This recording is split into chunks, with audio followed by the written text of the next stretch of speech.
السلام عليكم. تعالوا نعمل مع بعض البسيمة بطريقة سهلة هتنجح معاكي من اول مرة. زي ما انتوا شايفين شكلها قد ايه طالع خطير. هتطلع معاكي القطعة متماسكة وفي نفس الوقت هتضغطي عليها هتلاقيها بتدوب معاكي زي ما هتشوفوا معايا دلوقتي. مجرد بس المسها كده بالشوكة هتبقى طرية معاكي وحلوة قوي. المكونات والطريقة مظبوطة على الشعرة. من اول مرة هتجربيها مش هتبطلي انك تعمليها لاولادك. بسم الله كده. واول حاجة معانا هنعمل السيرب او الشربات بتاعها. معايا كوباية من السكر، هضيف عليها كوباية من المية وهرفعها على النار. اول ما تغلي معايا والسكر يبتدي ان هو يدوب هنزل بعصير نص ليمونة. بعد كده هرفعها على النار تاني لمدة 8 دقايق وما تزيدش عن كده علشان انا عايزة القوام بتاعه خفيف مش تقيل. بعد كده بقى برفعه من على النار وبضيف له نص معلقة صغيرة من السمنة البلدي او ممكن توصل لحد معلقة على حسب ما تحبي، هي بتديله طعم حلو. نيجي بقى للمكونات الجافة. معايا كوبايتين من جوز الهند الناعم، هضيف عليها كوباية من السميد اللي هو دقيق السميد اللي احنا بنجيبه السايب مش اللي في علب مش المعلب، وهضيف عليه نص كوباية من الدقيق ورشة صغيرة من الملح. هنقلب المكونات دي مع بعض كده وكده المكونات دي بقت جاهزة معايا. مش بنضيف بيكنج باودر، مش بنضيف اي مكونات تانية. هنا بقى معايا نص كوباية من اللبن، هضيف عليها نص كوباية من السكر، وانا عشان السكر حويبات عندي وكانت كبيرة شوية فضفت سكر بودر وينفع السكر العادي.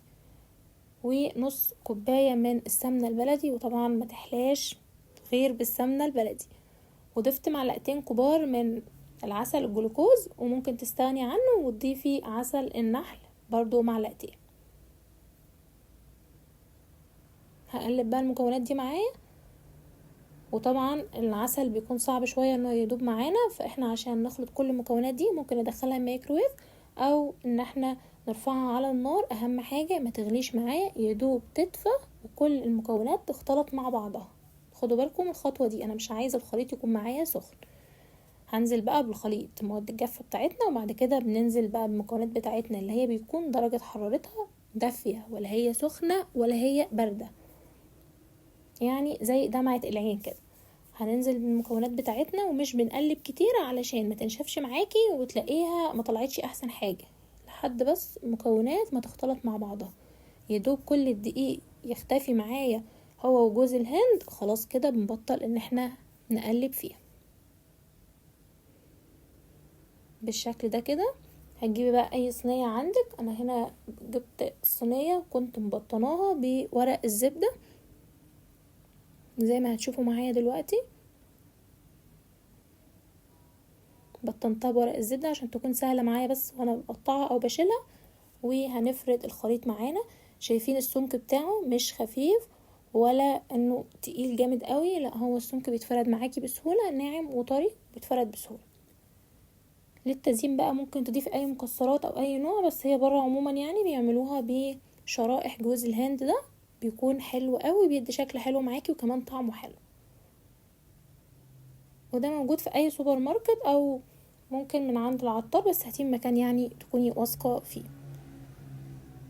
هنضيف حوالي معلقتين كده وبضغط عليهم ضغطه بسيطه عشان ما يجيش بعد التسويه او تتحرق منك قبل ما يكون الوش بتاعها اخد لون حلو. فبنضغط ضغطه بسيطه بس كده اللي هو ايه يدوب تدخل جوه الخليط بتاعنا. هدخلها بقى الفرن على حراره 180 رف اوسط. لو عندك طبعا المروحه مش هتشغليها من فوق، لو مفيش مروحة عندنا في الفرن اخر 10 دقايق هنشغل الشواية علشان تاخد معاكي اللون الذهبي اللي هتشوفيه معايا دلوقتي. زي ما انتوا شايفين اخدت معايا اللون. هنزل عليها وهي سخنة، هننزل بالسيرب او الشربات بتاعنا اللي هو بيكون دافي.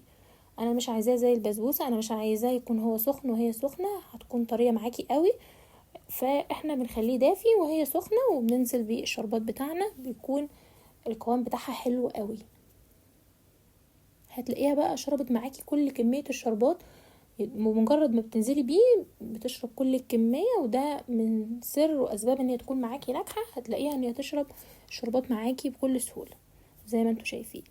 قطعوها بقى وقدموها بالشكل اللي تحبوه. بجد يا جماعة خطيرة، والمفروض بقى ان ما اقدمهاش غير لما تبرد تماما، بس انا حبيت ان انا اقطعها وهي لسه دافية واقدمها ليكم عشان اعرفك قد ايه بتطلع القطعة متماسكة، مش بتفرول معاكي ولا بتحسي ان جوز الهند كده ايه بيفصل عن بعض، لا بتطلع متماسكة.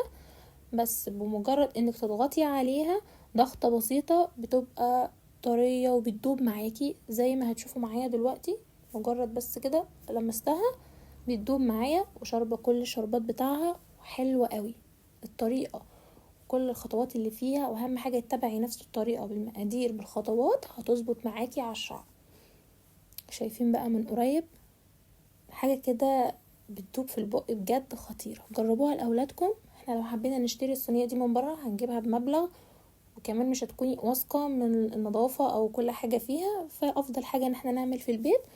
ربنا يحسن ما بين ايديكم، وان شاء الله تجربوها وتعجبكم وتقولوا لي رأيكم. مستنية اشوف ده في التعليقات، واسيبكم في رعاية الله وحفظه.